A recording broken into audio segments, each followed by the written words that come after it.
Es un gozo para mí estar aquí para compartir la palabra del Señor. Nos sentimos gozosos, ¿verdad?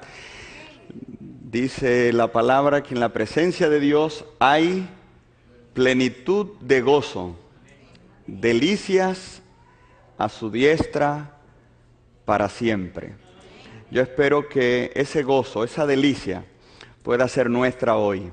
Que dejar que Dios nos hable a través de su palabra, dejar que el milagro, el poder que está intrínseco en la palabra de Dios pueda ser hoy nuestro también. Y el mensaje, la enseñanza y el espíritu que están en esta palabra podamos llevarlos hoy al escucharla. La fe viene por oír la palabra del Señor.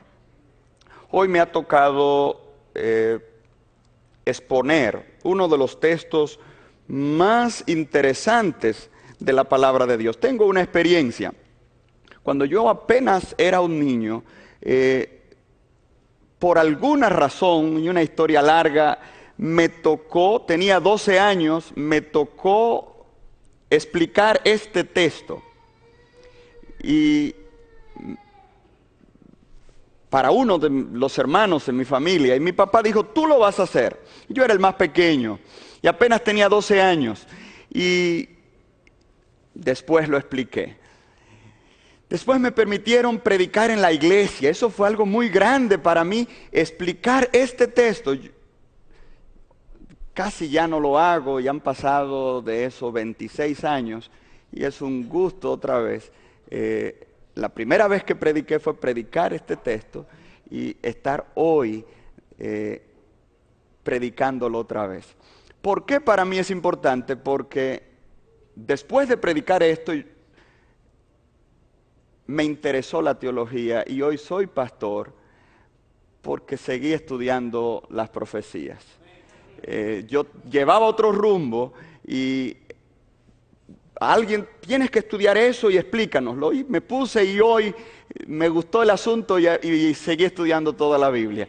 De modo que es un gusto, un gran gusto. Y espero que alguna persona de los que está presente, que nos está escuchando, pueda recibir inspiración para seguir profundizando más en la palabra de Dios a través de la exposición de este día. Les invito a leer ese maravilloso texto conmigo, Daniel capítulo 8, versículo 14. Daniel capítulo 8, versículo 14. Lees. Y él dijo, hasta 2300 tardes y mañanas, luego el santuario será purificado. Él me dijo, hasta 2300 tardes y mañana y el santuario será purificado. Para entender el alcance de este texto tenemos que explicar algunos detalles que son mucho más interesantes en la palabra de Dios. Primero quiero hablarles del santuario.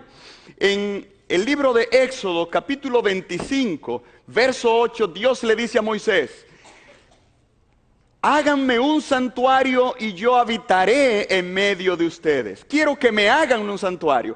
Si a usted me dice a mí, yo soy un arquitecto y me dice, yo quiero que me construyas una casa, muy bien, yo te voy a traer los planos. Pero fue diferente con Moisés, porque cuando Moisés se va a retirar, muy bien, me estás diciendo que te haga un santuario para tú habitar en medio nuestro. Dios le dice, no, lo vas a hacer, Éxodo 25, 9, conforme a lo que yo te muestre. Y en el verso 40 Dios le repite, mira y hazlo conforme al modelo que te fue mostrado en el monte. De modo que Moisés no tenía que inventarse los planos, qué sería lo que él haría. Dios le dio a Moisés el plano, Dios le mostró a Moisés el modelo. El Nuevo Testamento nos da una idea de qué Dios le mostró a Moisés. Hablando de lo que ocurrió con Cristo, después que Él murió y resucitó. Como dice Romanos 8, que Jesús murió, más aún que también resucitó, más aún que ascendió al cielo, está a la diestra de Dios e intercede por nosotros. El libro de Hebreos, capítulo 8, nos dice, tenemos tal sumo sacerdote que se sentó a la diestra del trono de la majestad en los cielos, ministro del santuario y de aquel verdadero tabernáculo que levantó el Señor y no el hombre. De modo que nos está hablando de un verdadero tabernáculo, de un santuario, de un templo en el cielo. En el verso 5 de Hebreos 8 nos cita el texto de Éxodo 25, 9 y Éxodo 25, 40. Mira, hazlo conforme a lo que te fue mostrado en el monte.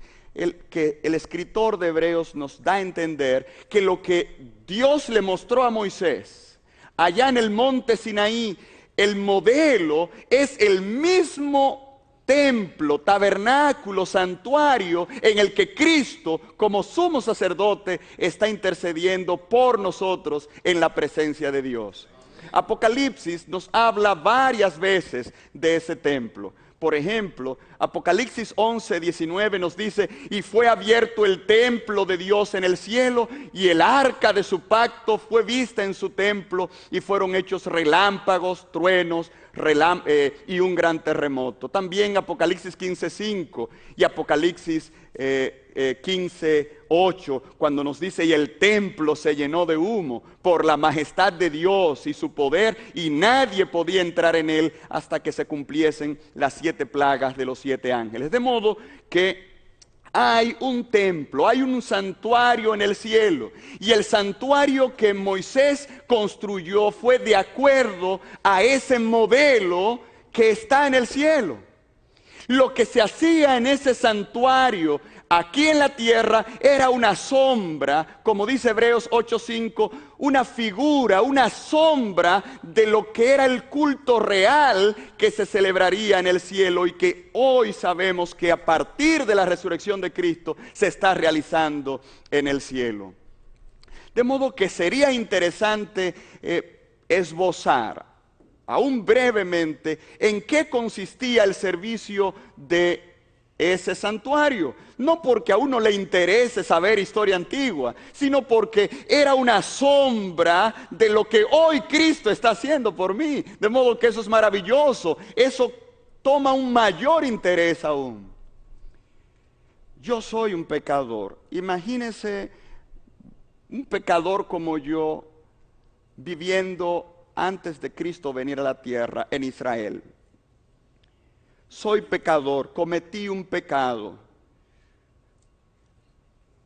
La ley dice que debo tomar un cordero. Levítico 1:5 dice que debo llevar un cordero, un animal, un becerro, a la presencia de Jehová y degollarlo en el altar que está en la puerta del tabernáculo de reunión.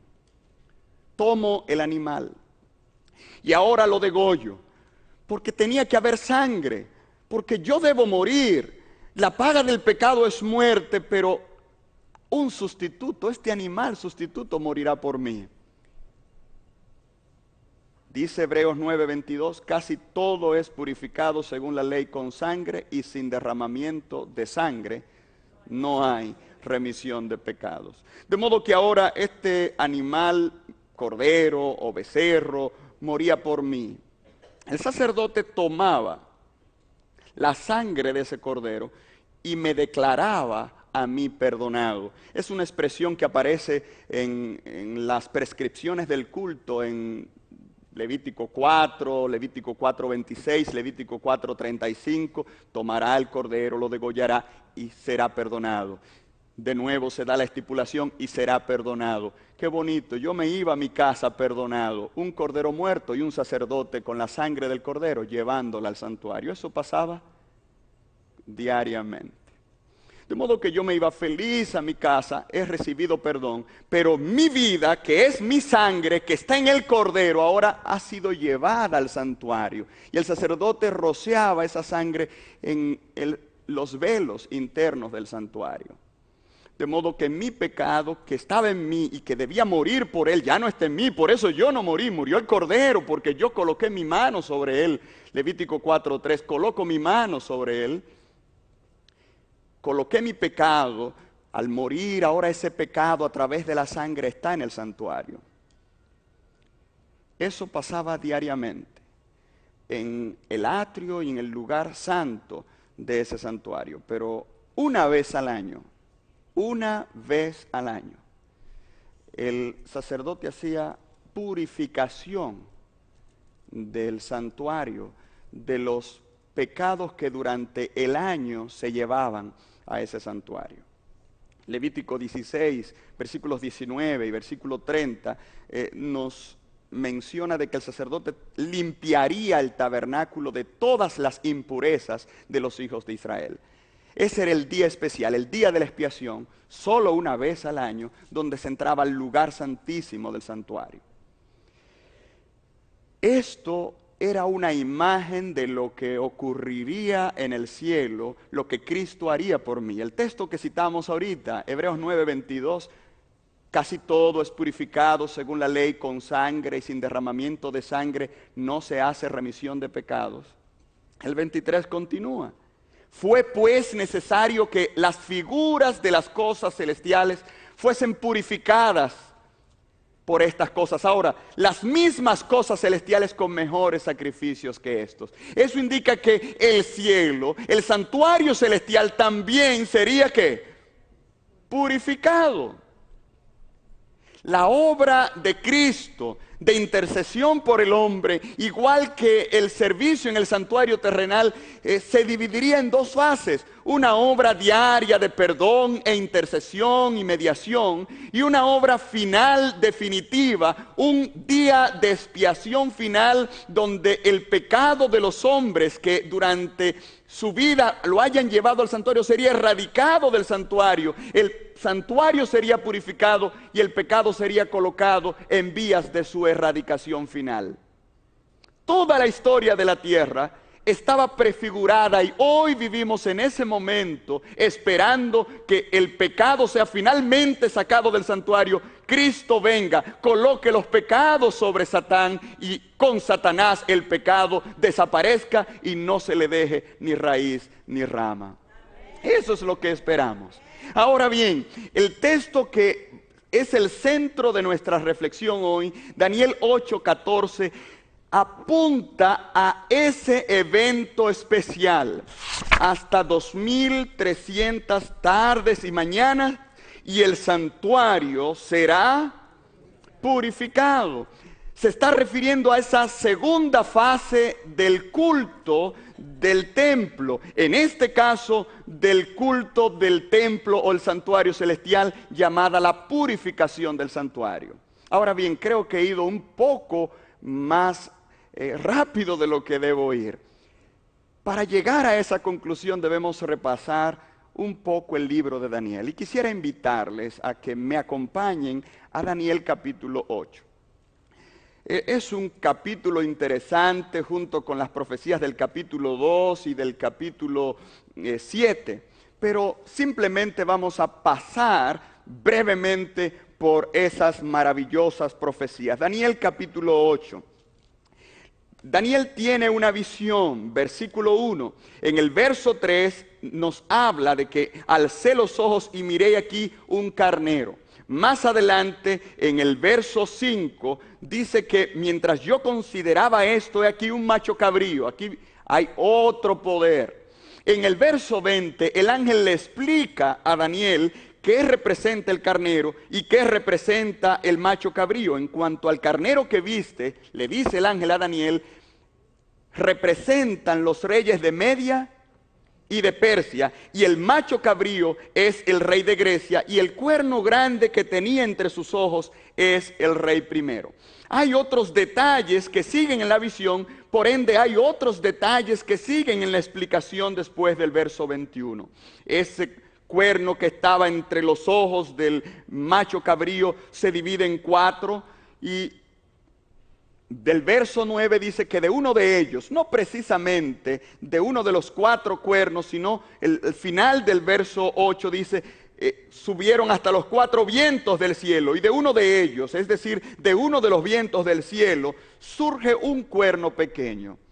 Para nosotros entender qué ocurre al final de las 2300 tardes y mañanas, debemos saber ¿qué hizo este cuerno pequeño?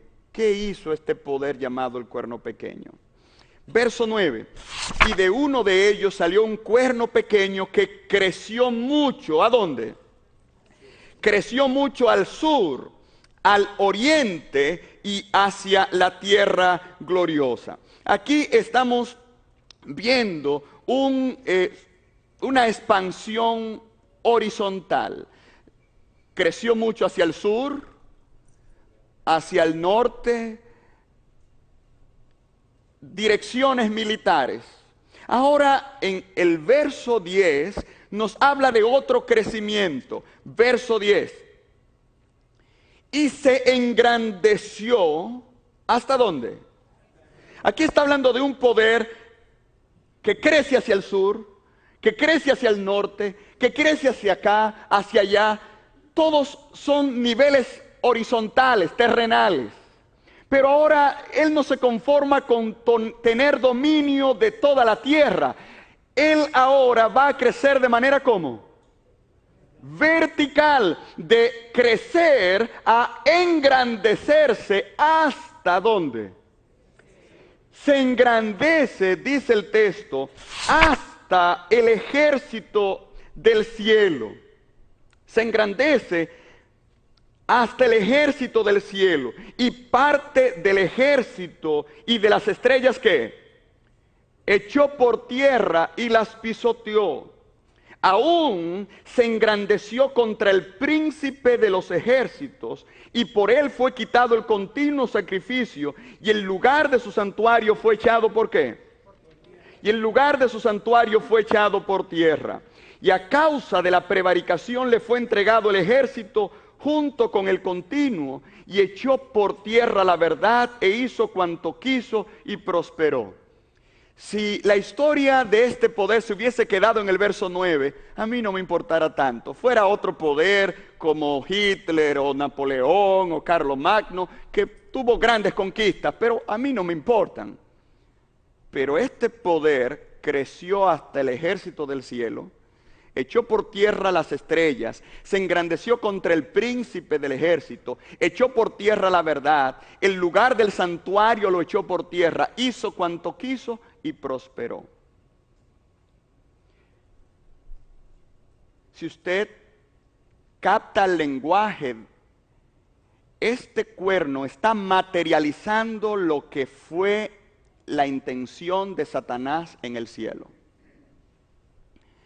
Ese ser, Lucifer, que dijo en Isaías 14, junto a las estrellas de Dios pondré mi trono y seré semejante al Altísimo. Ese ser que quiso ser semejante a Dios está materializando sus deseos con un poder aquí en la tierra.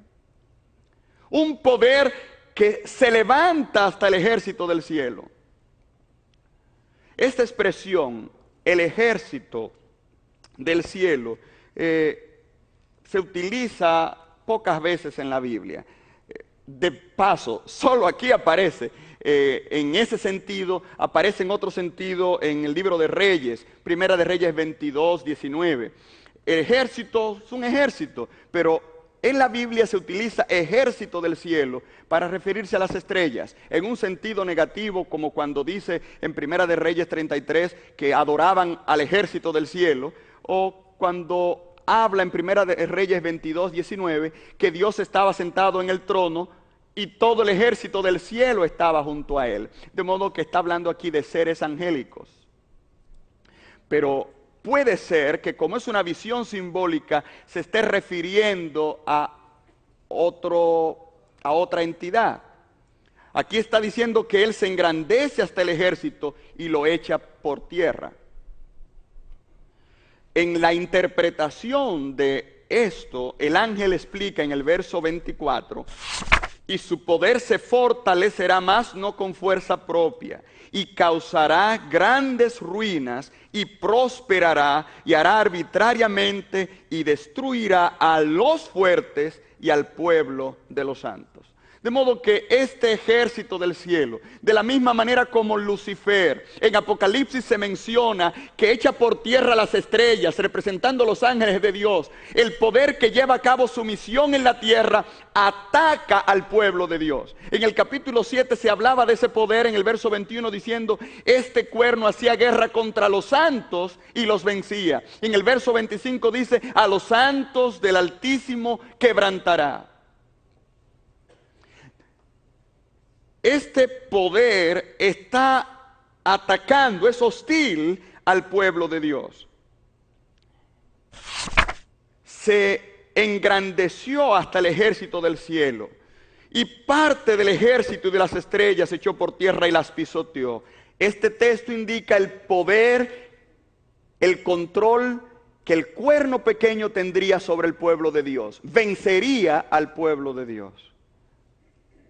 En la historia de la iglesia tenemos que admitir, ha habido momentos donde los verdaderos fieles han tenido que huir, han sido proscritos y han sido expuestos a las mismas manos de Satanás. Verso 11. Aún se engrandeció contra el príncipe. Se engrandeció contra el príncipe del ejército del cielo. Si el ejército del cielo es el pueblo de Dios, pero en la etapa terrenal, en la etapa celestial representa a los ángeles, ¿quién es el príncipe del pueblo de Dios? Jesucristo. Ustedes recuerdan cuando Josué iba a atacar a Jericó. Estaba nervioso, era su primera batalla. Ahí está el pueblo de Dios con un enemigo que necesita destruir.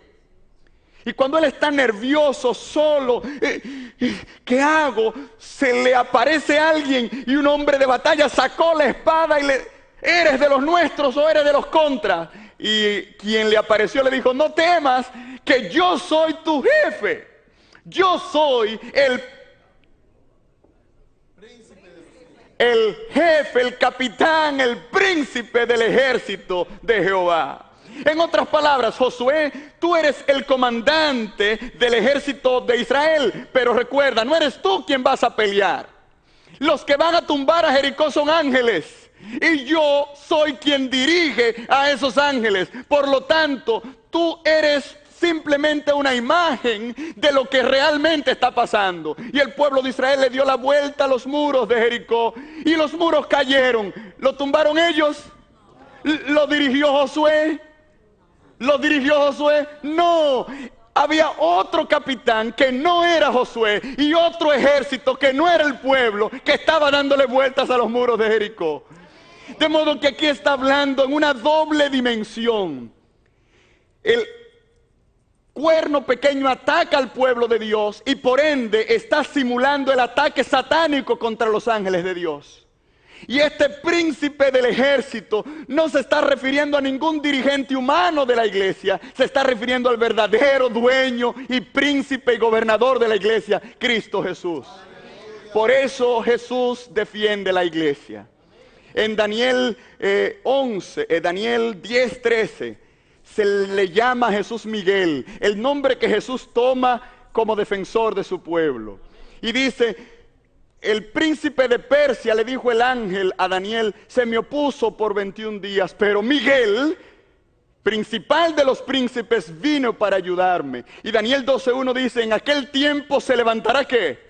Miguel, el gran príncipe que está por los hijos de tu pueblo. Habrá tiempo de angustia cual nunca fue desde que hubo gente hasta entonces, pero tu pueblo será liberado, todos los que se hallen escritos en el libro. Porque Miguel defiende al pueblo. Porque Miguel, Apocalipsis 12:7 nos dice que hubo una batalla en el cielo y Miguel y sus ángeles peleaban contra el dragón, peleaban el dragón y sus ángeles y no prevalecieron ni fue hallado más su lugar en el cielo. Y fue lanzado fuera ¿qué?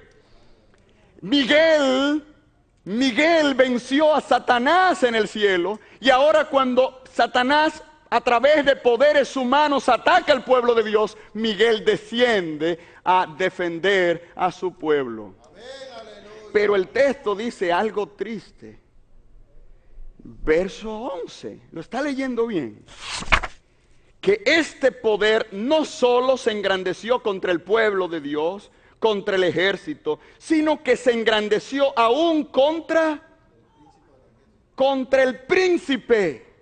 Le hizo guerra al mismo príncipe, al mismo Miguel.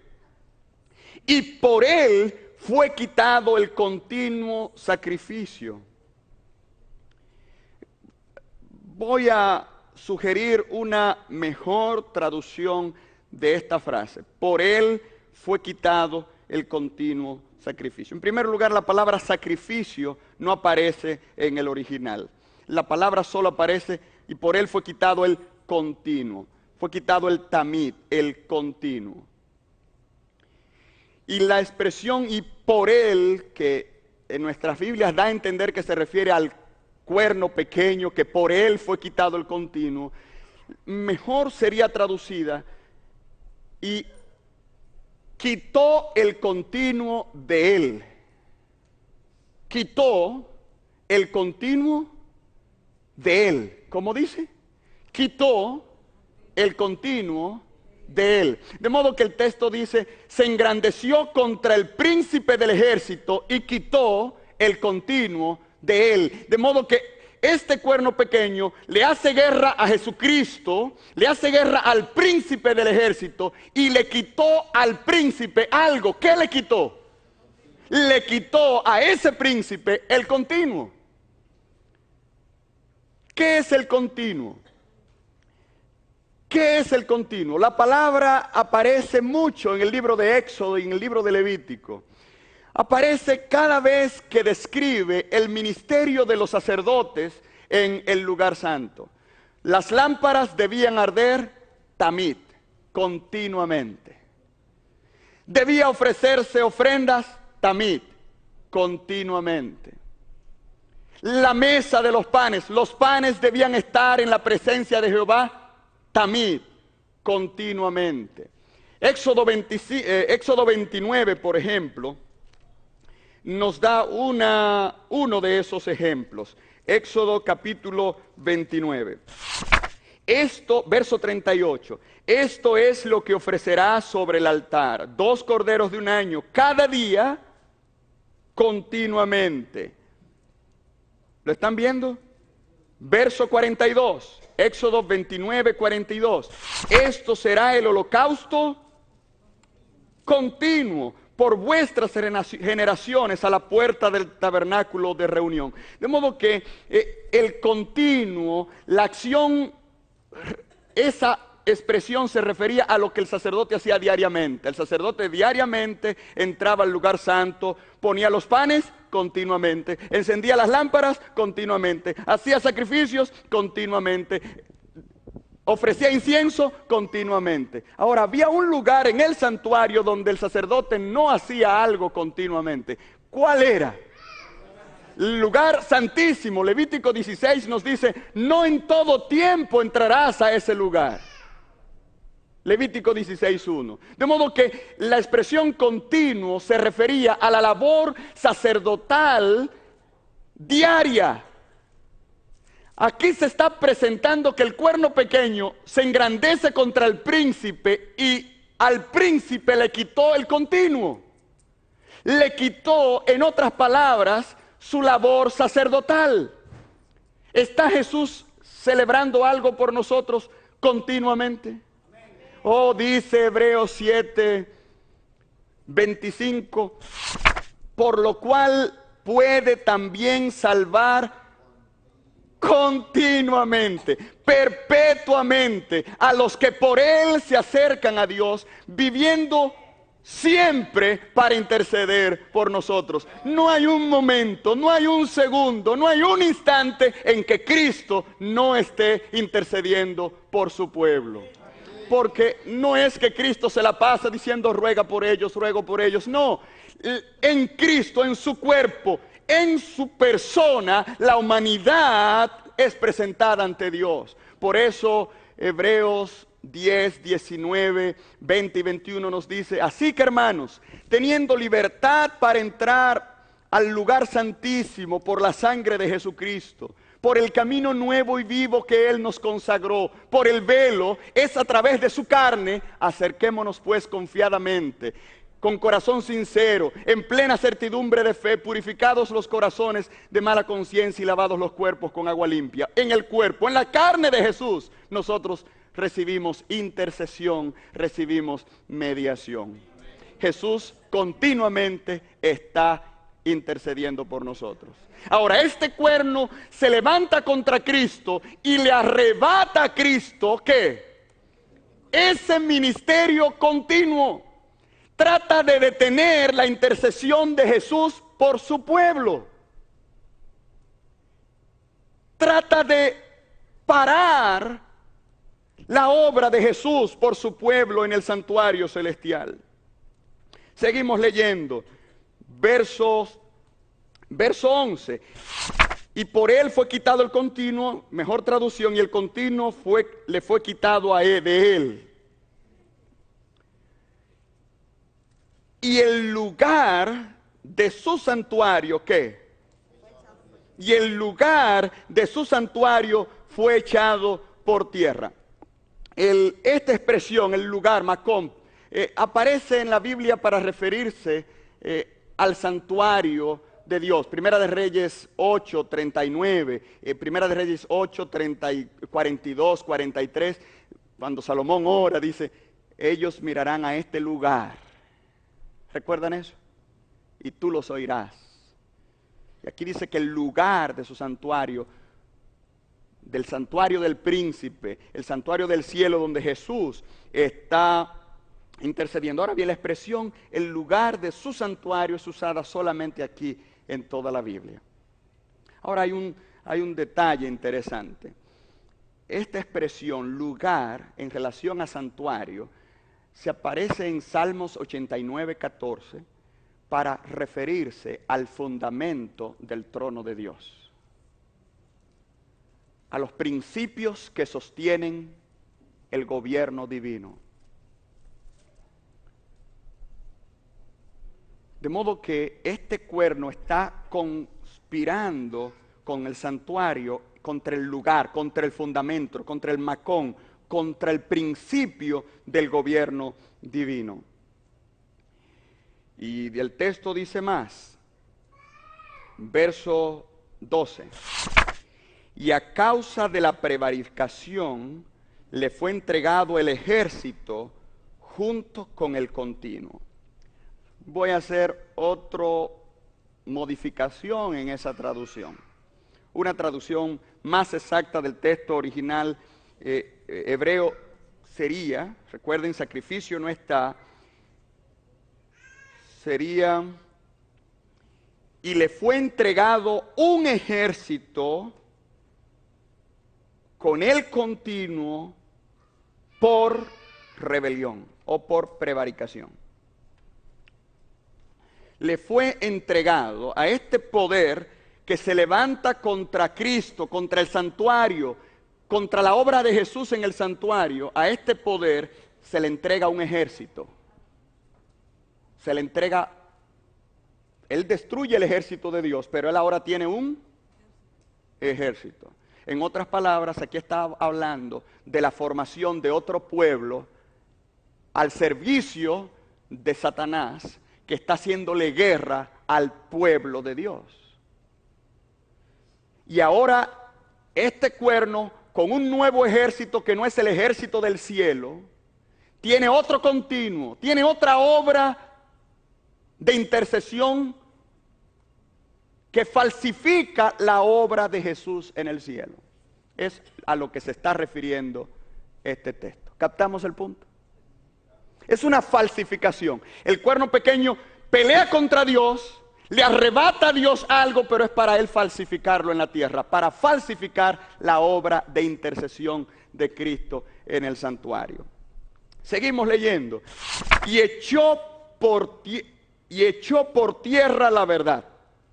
La expresión echó por tierra aparece al final del verso 11. Dice, y el lugar de su santuario fue echado ¿qué?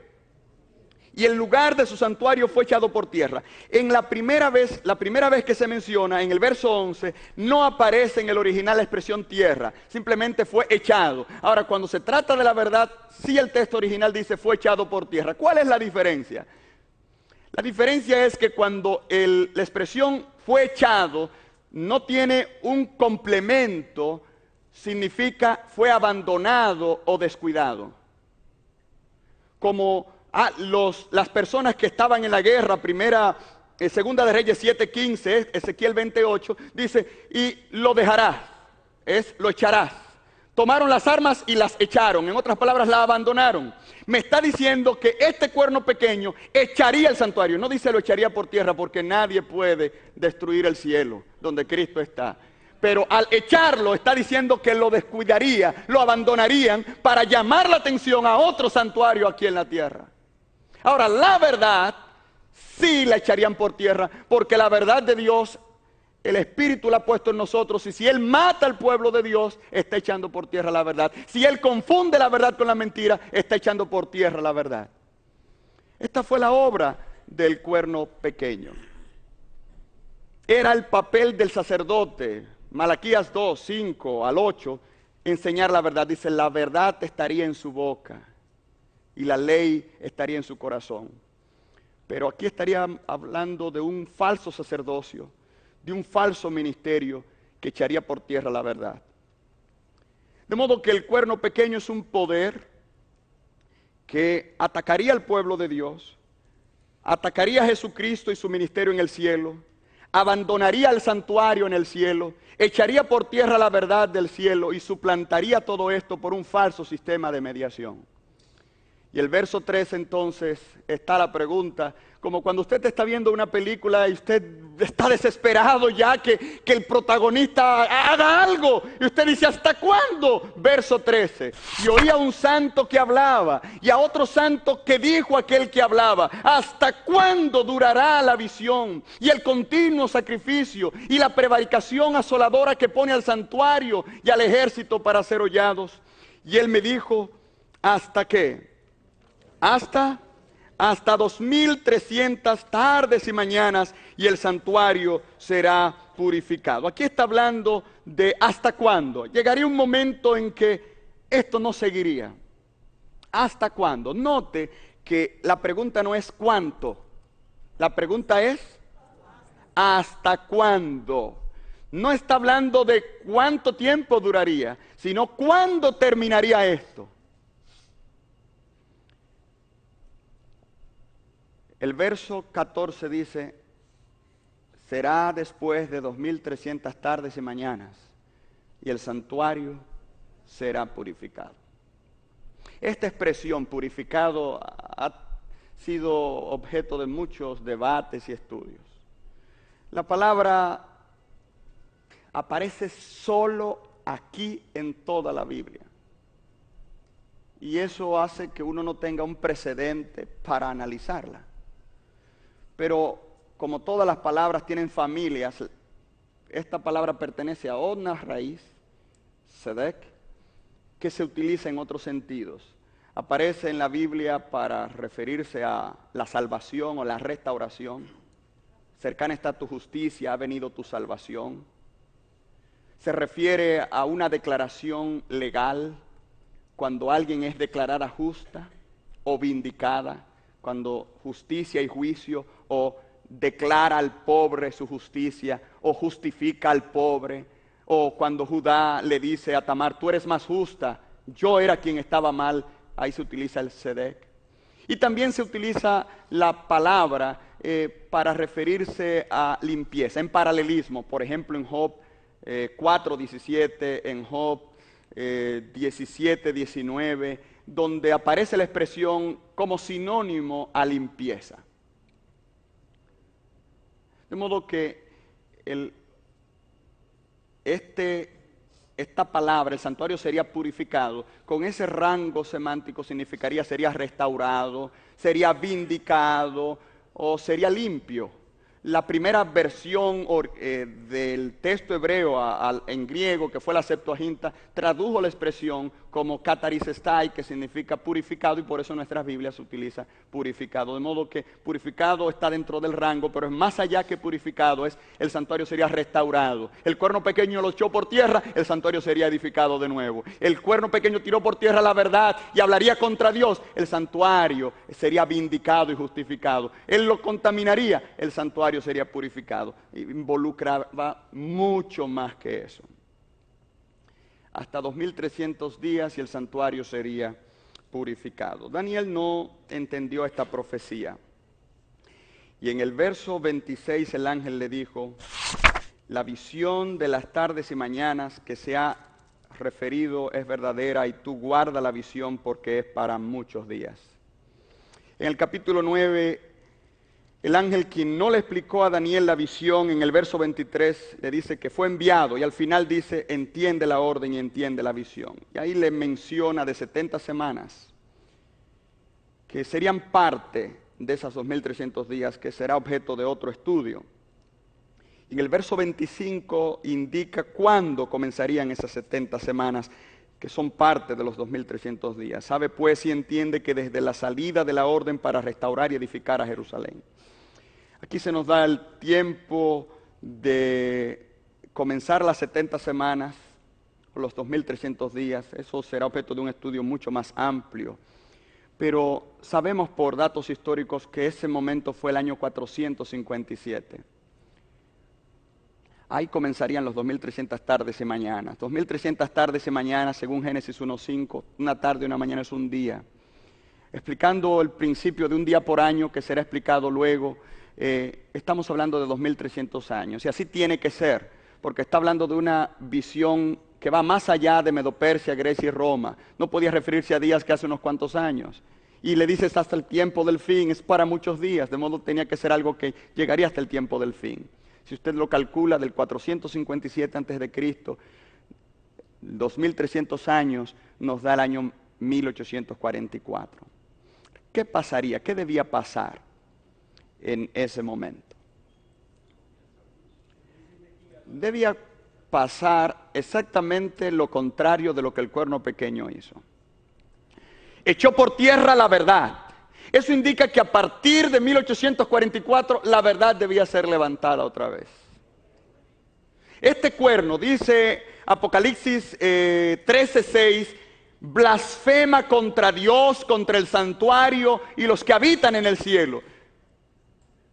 Blasfemar, destruir el santuario es destruir al pueblo de Dios, destruir a Dios, tratar de blasfemar contra el cielo. Ahora, a partir de 1844, el santuario que era descuidado, abandonado, tenía que ser puesto a la vista de la gente. Desde el final de los 2300 días, Jesús está haciendo una obra especial. ¿En qué consiste esa obra?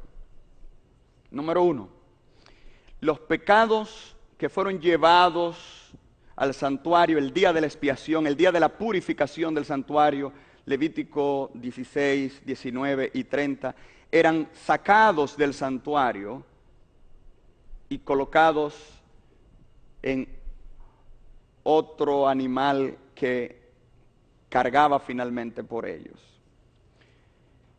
Jesús, que desde que resucitó y ascendió al cielo, está intercediendo por el hombre, al cumplirse los 2300 días, añadiría una obra más. Estaría sacando los pecados del santuario de aquellos que lo han llevado. Jesús está haciendo una obra especial ahora mismo.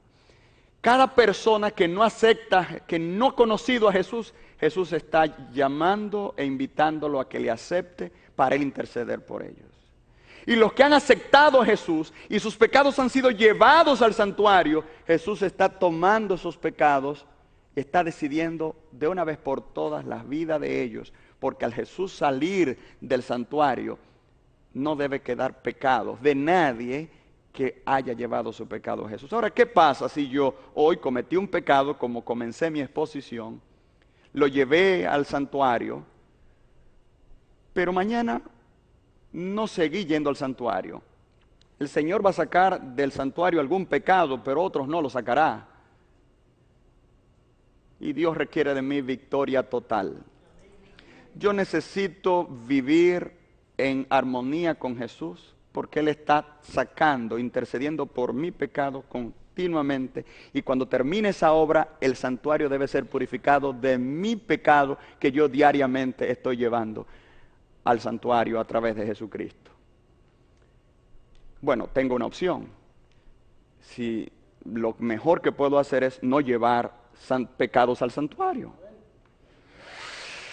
Pero eso no se puede, lamento decirle. Yo quisiera motivarles y decirles, pero pecamos. Pecamos. Estas cosas os escribo para que no pequéis, pero pecamos, ¿sí o no? El que no lleva su pecado al santuario ya está condenado. Jesús dijo, el que en Él cree no está condenado, pero el que no cree ya ha sido condenado. No se necesita un juicio para determinar si el que no cree en Jesús se salva o no, porque la salvación solo es a través de Jesús. Solo el que cree en Jesús puede ser juzgado para ver qué recompensa, si se permaneció o no. Jesús está haciendo esa obra ahora. Lleva tu pecado al santuario. Jesús ahora mismo está juzgando a su pueblo. Está preparando un pueblo. Lo que Él está haciendo allá tiene efecto a través de su Espíritu en tu corazón aquí. Él no solo quiere purificar el cielo de pecados allá, sino a través del Espíritu purificar tu corazón de pecados en tu vida. Y así, el pueblo que fue destruido por el cuerno pequeño será restaurado por el poder del Espíritu. La verdad del santuario que fue echada, abandonada y descuidada será levantada por ese pueblo. Y el mundo conocerá una más y mayor manifestación del carácter de Dios, cual nunca se ha tenido. Por eso, el mensaje del primer ángel, el último mensaje de amonestación al mundo, en Apocalipsis 14, 6 y 7, vi volar por en medio del cielo a otro ángel que tenía el evangelio eterno para predicarlo a los que moran en la tierra, a toda nación, tribu, lengua y pueblo. Temed a Dios y dadle gloria, porque la hora de su juicio. Si yo coloco a Salomón aquí en Eclesiastés 12, 13 y 14, Salomón hubiera dicho, llegará, el Señor juzgará, el Señor traerá a juicio toda obra. Si coloco a Pablo en Hechos 17, 30, nos hubiera dicho, el Señor juzgará, porque juzgará al mundo con justicia. O al autor de Hebreos 10:30, el Señor juzgará a su pueblo. Pero Juan, que está hablando de un momento al final de la historia de esta tierra, nos dice, la hora de su juicio no es que llegará, es que ya llegó. Hay un momento en la historia de la tierra que junto con la predicación del Evangelio eterno, se predicará que el juicio ya llegó. Que los que están aceptando a Jesús a la vez están siendo juzgados. Ese es el tiempo en que hoy estamos viviendo. Es el tiempo más importante en la historia de la tierra, donde el príncipe del ejército, Miguel, se está preparando para levantarse, liberar a su pueblo, preparar a un pueblo para hacer frente en el último gran conflicto entre el bien y el mal. Yo espero que tú seas parte de ese ejército, yo espero que tú seas parte de ese pueblo que levantará en alto la verdad, que hará frente a los ataques de Satanás, confiará en Jesús, será purificado de sus pecados en su corazón y en los registros del cielo, y se preparará para recibir a Jesús cuando Él venga a reclamar a su pueblo. Oro para que tú seas parte de ese movimiento especial. Tú que estás aquí, este es un momento especial. Ahí donde estás, cierra tus ojos. Allá donde estás escuchando, cierra tus ojos y entrega tu corazón a Jesucristo. Querido Jesús, gracias por morir por nosotros. Gracias por estar dispuesto a dirigirnos como parte de la confrontación final contra Satanás. Purifica el santuario del cielo, purifica el santuario de nuestra alma, haznos partes de tu ejército. En el nombre del Padre, del Hijo y del Espíritu Santo. Amén. Amén. Que Dios te guarde.